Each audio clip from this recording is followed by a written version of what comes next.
அனைவருக்கும் வணக்கம். நான் உங்கள் கற்றது கையளவு ஜி பரமேஷ்.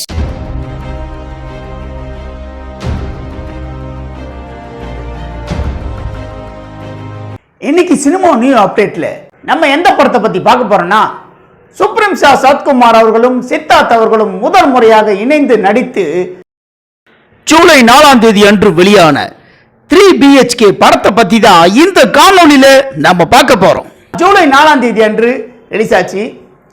இந்த படம் ரிலீஸ் ஆன அன்னைக்கு இந்த படத்தோட திரை விமர்சனத்தை எல்லா சோசியல் மீடியா ஃபுல்லாகவே வெளியிட்டிருக்காங்க. அவங்களுடைய கருத்துக்களையும் நிறைய சொல்லியிருக்காங்க.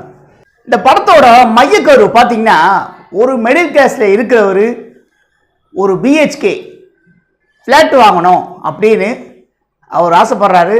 அவர் ஃபேமிலியில் இருக்கிறவங்க எல்லாருமே ஆசைப்படுறாங்க. இதுக்கு எல்லாருமே அவருக்கு துணையாக தான் இருக்காங்க. சித்தார்த் அவர்கள் இந்த பார்த்தீங்கன்னா, சித்தார்த் அவர்களை பொறுத்த வரைக்கும் பார்த்தீங்கன்னா, அவர் படிச்சுட்டு இருக்காரு.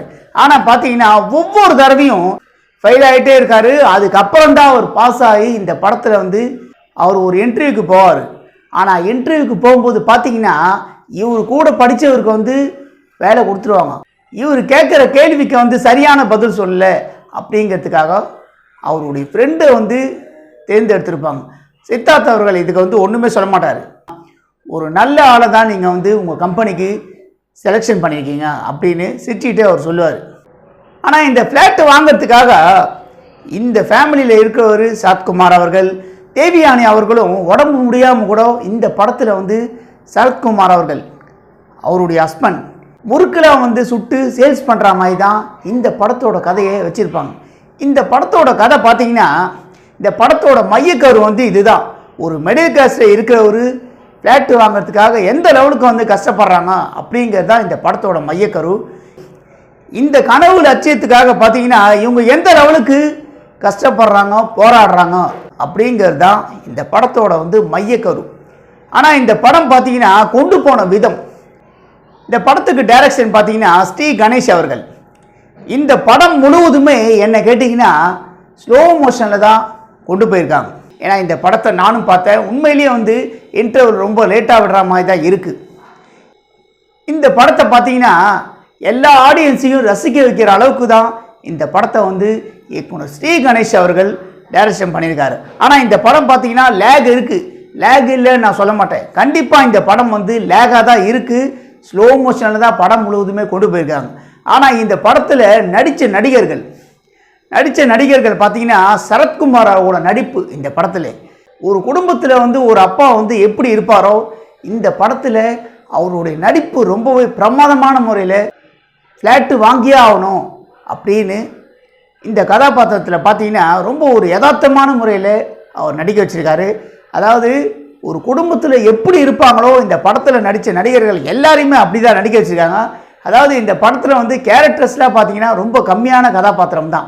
இந்த படத்தை நமக்கு பார்க்கும்போது டிவி சீரியல் மாதிரி தான் இந்த படம் இருக்குது அப்படின்னு சொல்கிற அளவுக்கு கூட இந்த படம் சில காட்சிகள்லாம் இருக்குது. என்ன கேட்டிங்கன்னா இந்த படத்தில் கமர்ஷியல் கண்டிப்பாக இந்த படத்தில் பார்த்தீங்கன்னா கமர்ஷியலே கிடையாது அப்படின்னு தான் சொல்லணும். சில சீனில் சித்தார்த் அவர்களோ அவருடைய ஃப்ரெண்ட்ஸ் காமெடி பண்ணுறாங்க. யோகி பாபு அவர்களும் வராரு. அவரும் 1-2 சீனில் காமெடியாக அடிக்கிறாரு. ஆனால் இந்த படத்தில் என்ன கேட்டிங்கன்னா கண்டிப்பாக இந்த படத்தில் கமர்ஷியலே கிடையாது அப்படின்னு தான் சொல்லணும். அதே மாதிரி இந்த படத்தை நீங்கள் எல்லாருமே பார்த்துருப்பீங்க, உங்களுக்கே தெரிஞ்சிருக்கும் இந்த படம் எந்த லெவலுக்கு இருக்குது அப்படின்னு. ஒரு ஃப்ளாட்டு வாங்கும்போது ஒரு மிடில் கிளாஸில் இருக்கிற ஒரு ஃப்ளாட்டு வாங்கணும் அப்படின்னு நினைக்கும்போது அவருக்கு எந்த லெவலுக்கு அந்த குடும்பத்தில் சோதனை வரும் அப்படிங்கிறத இந்த படத்தில் ரொம்ப ஒரு யதார்த்தமான முறையில் இயக்குனர் சொல்லியிருக்காரு. சரத்குமார் அவர்களுக்கு இந்த படத்தில் வேலையும் போயிடும். அவருக்கு பதிலாக வேற ஒரு லேடியை அப்பாயின்மெண்ட் பண்ணுவாங்க. அப்போ தேவியானி அவர்களை பார்த்து சரத்குமார் சொல்லுவார். சரத்குமார் அவரோட முகத்தில் எக்ஸ்பிரஷன்லாம் பார்த்தீங்கன்னா இந்த சீனில் ரொம்பவே ஒரு பிரமாதமான முறையில் அவர் பண்ணியிருப்பார். ஒன்றும் இல்லை, தேவியானி அவர்கள் முறுக்கெல்லாம் சுட்டுட்டு இருப்பாங்க. சரத்குமார் அவர்கள் ஒரு சீன் சொல்லுவார் இந்த படத்தில், போதுமா வேலை பார்த்தது, போதும் நிறுத்திக்கலாம் அப்படின்னு சொல்லிட்டு ஒரு மாதிரியாக ஒரு அழுகுற மாதிரி அவர் பேச வச்சுன்னு சொல்லுவார். உண்மையிலேயே இந்த சீனில் ரொம்ப ஒரு பிரமாதமான முறையில் அவர் நடிச்சிருப்பார். இந்த படம் முழுவதுமே என்ன கேட்டிங்கன்னா இந்த கதாபாத்திரத்துக்கு என்ன தேவையோ அவர் ரொம்பவே சிறப்பான முறையில் அவர் நடிச்சிருப்பார். ஏற்கனவே பார்த்தீங்கன்னா 2 நாள் முன்னாடி சூரியவம்சம் படத்தை பற்றி ஒரு காணொலியை வெளியிட்டிருந்தோம். அப்போவே அந்த காணொலியில் நம்ம சொல்லியிருந்தோம், சரத்குமார் அவர்களை பொறுத்த வரைக்கும் எந்த ஒரு கதாபாத்திரம் கொடுத்தாலும் அந்த கதாபாத்திரமாக மாறி தான் அவர் நடிப்பார் அப்படின்னு. இந்த படத்துலையும் பார்த்தீங்கன்னா அவருடைய நடிப்பு ரொம்ப ஒரு சிறப்பான முறையில் இருந்திருக்கும். இந்த படத்தில் இவருடைய கனவு பார்த்தீங்கன்னா இந்த ஃப்ளாட் வாங்கணும் அப்படிங்கிற கனவு பார்த்தீங்கன்னா சித்தார்த் அவர்கள் தான் நிறைவேற்றுற மாதிரி தான் வைக்கிறாங்க. சரத்குமார் அவர்களுக்கு வயதானதுக்கு அப்புறம் அவருடைய எக்ஸ்பிரஷன்லாம் பார்த்தீங்கன்னா இந்த படத்தில் வந்து ரொம்பவே பிரமாதமான முறையில் நடிச்சிருக்காரு. அதே மாதிரி சித்தார்த் அவர்களோட நடிப்பும் இந்த படத்தில் ரொம்ப ஒரு யதார்த்தமான முறையில் அவர் நடிச்சிருக்காரு. அவர் ஒரு யதார்த்தமான முறையில் நடிச்சிருப்பாங்க. சித்தார்த் அவரோட தங்கச்சி கதாபாத்திரம், அவரோட நடிப்புமே இந்த படத்தில் தேவியானி அவர்கள் சூரியவம்சம் திரைப்படத்திற்கு பிறகு சரத்குமார் அவர்களும் தேவியானி அவர்களும் நடிச்சிருக்காங்க. உண்மையிலேயே இந்த படத்தில் பார்த்தீங்கன்னா இந்த படத்தோட கதைக்கு என்ன தேவையோ எல்லாரோட நடிப்புமே சிறப்பான முறையில், எல்லாரையுமே இந்த படத்தில் பார்த்தீங்கன்னா இயக்குனர் ஸ்ரீ கணேஷ் அவர்கள் எல்லாரையுமே ரொம்ப ஒரு சிறப்பான முறையில் நடிக்க வச்சிருக்காரு. அதே மாதிரி இந்த படத்தில் பார்த்தீங்கன்னா நிறைய மெசேஜ் வந்து சொல்லியிருக்காங்க. இந்த படத்தில் பணக்கார வீட்டு சம்பந்தம் கிடைக்குது அப்படிங்கிறதுக்காக அவங்கள நம்பி உங்களுடைய பொண்ணை வந்து கல்யாணம் பண்ணி கொடுத்துடாதீங்க அப்படின்னு சொல்லி கூட இந்த படத்தில் வந்து மெசேஜ் சொல்லியிருப்பாங்க. சரத்குமார் அவரோட பொண்ணை இந்த படத்தில் ஒரு பணக்கார குடும்பத்துக்கு தான் கல்யாணம் பண்ணி கொடுப்பாங்க. பணக்கார குடும்பத்தில் வந்து பொண்ணை கொடுத்ததுனால எவ்வளோ ஒரு பாதிப்பு ஏற்படுது அப்படிங்கிறது இந்த படத்தில் காட்டியிருப்பாங்க.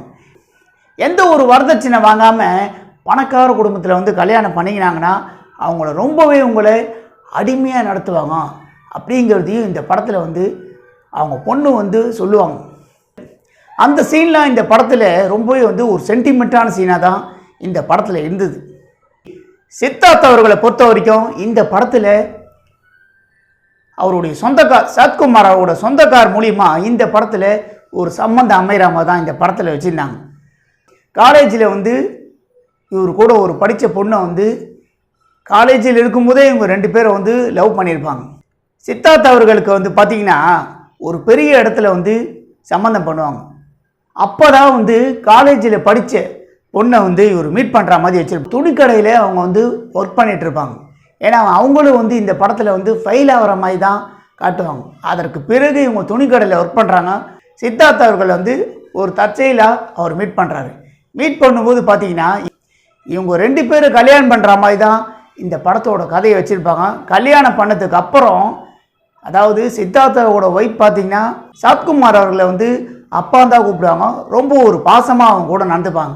ஆனால் சரத்குமார் அவர்களை பொறுத்த வரைக்கும் இவங்க 2 பேரும் கல்யாணம் பண்ணதுனால சரத்குமார் அவர்களை பொறுத்த வரைக்கும் அவருடைய மகன்கிட்ட வந்து பேசாத மாதிரி தான் இந்த படத்தோட கதையை வச்சுருப்பாங்க. அந்த சீன்லாம் பார்த்தீங்கன்னா ரொம்ப ஒரு சென்டிமெண்ட்டான காட்சியாக தான் இந்த படத்தில் வந்து கொண்டு போயிருந்தாங்க.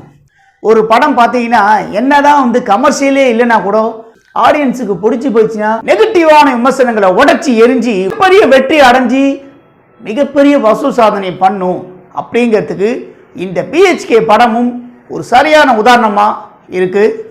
இந்த படம் பார்த்தீங்கன்னா 16,05,00,000 இந்த படம் வந்து வசூல் சாதனையே பண்ணியிருக்கு. வசூல் ரீதியாக இந்த படம் வெற்றி படம் அப்படின்னு இந்த படத்தை பற்றி இந்த படத்தோட டீம் ஒரு அப்டேட்டை இப்போ வெளியிட்டிருக்காங்க. இப்போது 3BHK படத்தோட வசூல் நிலவரத்தை பற்றி நம்ம கொடுத்துருக்கிற இந்த சினிமா நியூ அப்டேட் காணொலியை பற்றி நீங்கள் எல்லாரும் என்ன நினைக்கிறீங்கன்னு உங்களுடைய கருத்துக்களை என்னுடைய கமெண்ட் பாக்ஸில் எல்லாரும் மறக்காமல் பதிவு பண்ணுங்க. நண்பர்களே, இந்த காணொளி உங்களுக்கு பிடிச்சிருந்தா லைக் பண்ணுங்க, ஷேர் பண்ணுங்க, கமெண்ட் பண்ணுங்க. ரொம்ப பிடிச்சிருந்தா ஜி பார்மேஷன் கட்டுறது கையளவு சேனலை சப்ஸ்கிரைப் பண்ணுங்க.